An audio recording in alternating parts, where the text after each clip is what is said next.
Evening, Council, Ms. Knighton. As Anne-Marie had mentioned, we did have a violation for trihalomethane concentrations in the drinking water. And this violation came with a rule change from the EPA on how we measure trihalomethanes. And in the past, we had measured at 8 different locations, and we averaged all of those concentrations, and then that would be our number that we were basically judged on when it got sent to the state. Well, in July of 2014, the rule number 2 came into effect, and we had to take our 2 highest concentration locations and use those for that test. So the standard just shot way up starting in July, and of course our violation came in July and the next quarter in October. These are also quarterly running averages. So if we get a good trihalomethane number next quarter, we're still going to be in violation. We have to have 4 quarters averaged below the maximum contaminant level, was what they call it, the MCL, which is 0.08 parts per billion, or milligrams per liter. So we will be in this violation for some time. And that's important for people to understand. Even if the trihalomethane concentration drops, it'll still be averaged with those last 3 quarters. So every new quarter we get, we're averaged with the previous 3 quarters. So we're likely to be in this violation for a minimum of 6 to 9 months. So residents will be getting letters with their water bill. That does not mean that our trihalomethane concentrations have not improved. So without boring everybody with too much chemistry, I want to kind of go over what a trihalomethane is. It is a byproduct of chlorine, of disinfection with chlorine.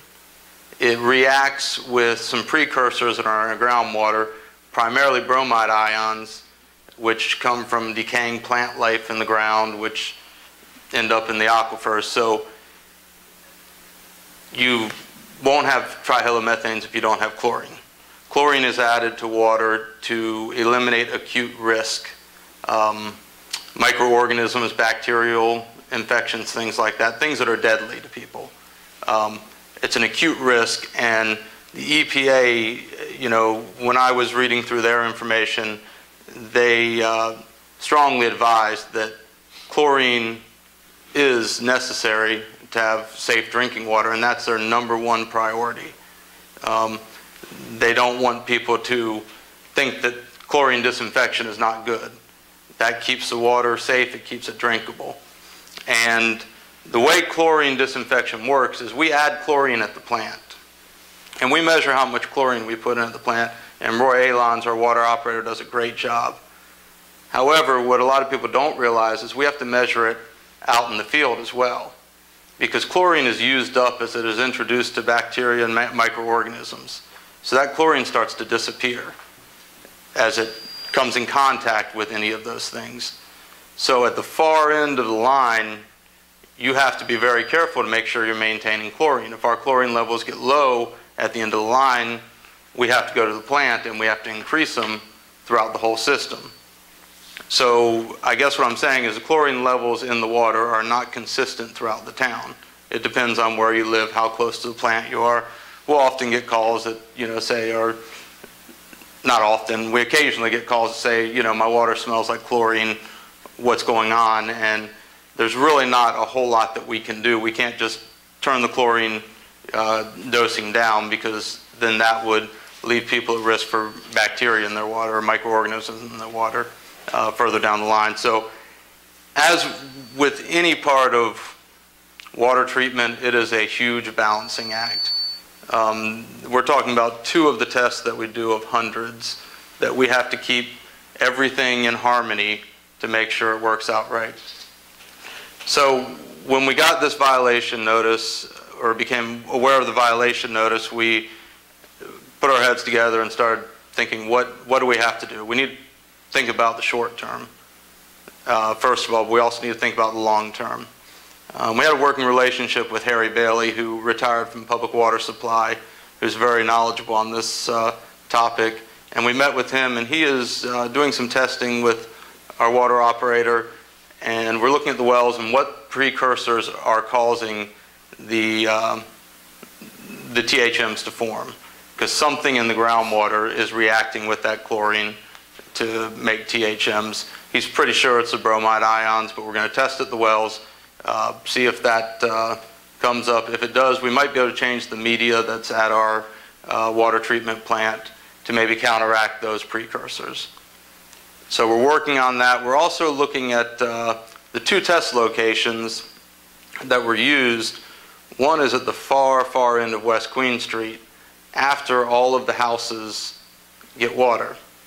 So we have a tie-in to the county water, a valve that's shut off. And basically that water just stops there.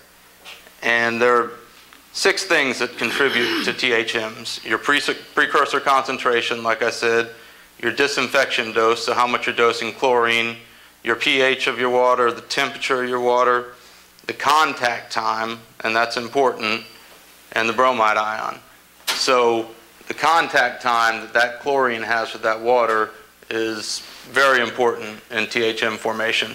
So if you have water at the end of the line that's not being used, you know, all your houses are before that point, then that contact time is very high.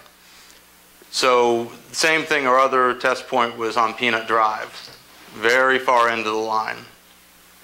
They want the test points to be representative of the town system. So we're also working with the state to try and find an area that might be more representative of the system, at least somewhere that water is moving through. And we're hoping that through that we find out that our problem is not that bad, that we just had some really bad test sites where water wasn't moving. So in response to this, what we've done as a department is we've increased our flushing. That's the #1 thing to keep water moving. Our guys are doing a great job. There's nothing that anybody did wrong. In fact, they've done everything right to make sure that that acute risk is taken care of, to make sure that water is safe to drink. So they're increasing their flushing. We're working with Harry Bailey to try and see if there's a short-term solution, whether it be where we're testing or whether it be changing the media in the water treatment plants. We're also working with the Wooten Company. If you remember, we are doing a study as far as future alternatives for water treatment. We've got some, other issues we're looking at as far as water treatment, aesthetic issues with the water, and that study would also look at THMs, and any changes in the treatment process could potentially lower THMs in the future. So, and I'm sorry, that was very boring and hopefully not too technical. Yeah. But, Yeah. any questions? And if the public has any questions, feel free to call Public Works at 482-4111. Very good. Thank you. Excellent job. Thank you. Thank you, John.